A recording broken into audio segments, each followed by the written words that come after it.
So guys, let's make a new project. Tab on bottom left corner, select the folder where you have your file. Suppose this one, select the green tick, canvas, select the proper aspect ratio. Now how to apply progress bar? Look for PIP. Here we have a progress bar overlay, royalty free. You can download it from the video description.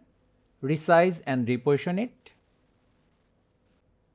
Look for cutout, chroma, tab, hold, drag, select the black color, confirm it, go inside mask, cut the extra parts.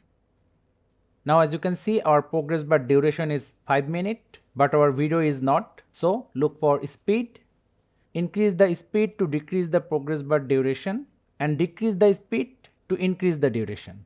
Check the duration of the progress bar. Also at the start, I added some extra time. So split and delete the extra part and we are done. So thank you guys for watching. Have a good day.